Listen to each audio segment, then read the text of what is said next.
Hi, my name is Jessica Miller, and I am going to be presenting RSV, which is the respiratory syncytial virus.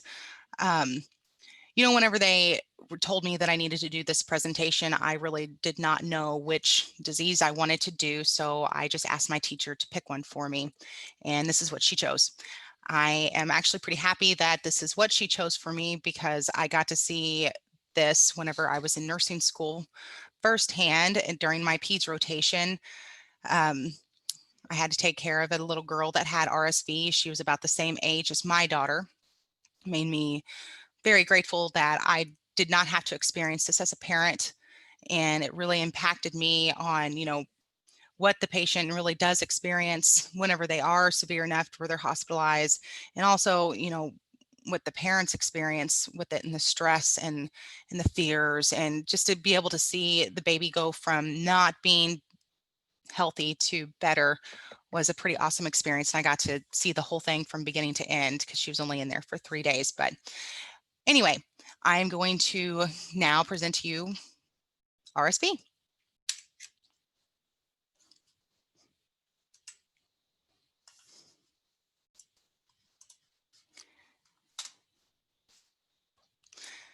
Here is a presentation of picture of what it looks like. It does not look like this under the microscope, but this is a lot prettier, and you can really see, that where it's enveloped and the linear single strand of the negative sense RNA virus with the helical capsid. I think it was a nice, pretty picture of what this ugly thing looks like. The causative agent is a virus. Again, RSV, most of the time it's mild. You really don't know that you have it. But some signs and symptoms of RSV are runny nose, a decreased appetite, coughing, sneezing, a fever, wheezing, tachypnea, which is rapid breathing, respirations, breathing, prolonged respiratory phase, nasal flaring. It can cause bronchiolitis, pneumonia. The signs and symptoms start between 4 to 6 days after the infection was initiated, which can make this very severe out on, whenever you're out in public, because you have 4 to 6 days before you start showing these signs and symptoms, and you're contagious. That is why this thing can go from bad to really, really bad quickly. Some risk factors of RSV. Premature babies are at great risk of getting this, being underweight, a decreased immune system, congenital heart disease, lung disease, neuromuscular disease, exposure to tobacco smoke while in the womb, older adults and poor health, and 65-year-olds and older with heart and lung disease. How is RSV spread, you might ask? RSV is spread by sneezing, coughing, sharing food cups, sharing food utensils, kissing, and nose to mouth. Prevention of RSV. The number one prevention is wash your hands. Hand washing can help prevent not only RSV, but so many more other illnesses out there. I could go on and on and on about the importance of washing your hands. But some other things that you can do is stay at home if you're sick, cover your mouth if you have to sneeze or cough. Do not share food or drinks or your eating utensils. Do not kiss, and do not touch a baby if you are sick. What to expect if a child gets hospitalized with RSV.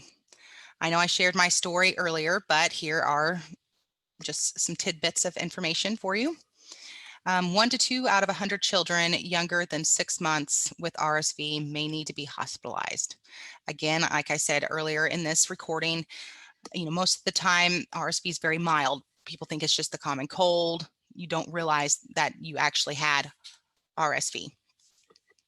The patient may require supplemental oxygen therapy if it's severe enough, intubation, and or mechanical ventilation. The patient is typically discharged after a few days of supplemental care. What to expect if an adult with chronic medical conditions gets hospitalized with RSV.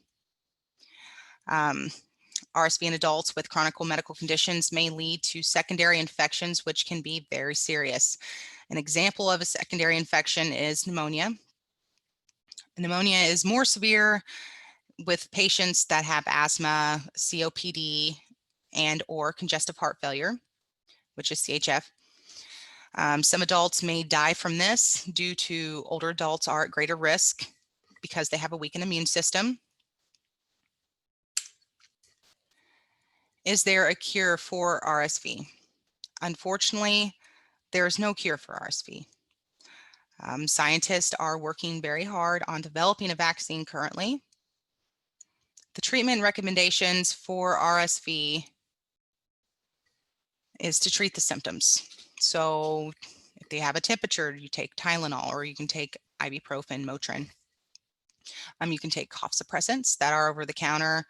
Those are recommended. You could probably get a hold of your primary doctor and they might even prescribe you some prescription strength cough suppressants. Increase your fluid intake to prevent the dehydration because of the fever and not feeling well. You're not going to be eating, and rest. Here are my references from where I got all my information. I hope that you enjoyed my presentation and have a great night.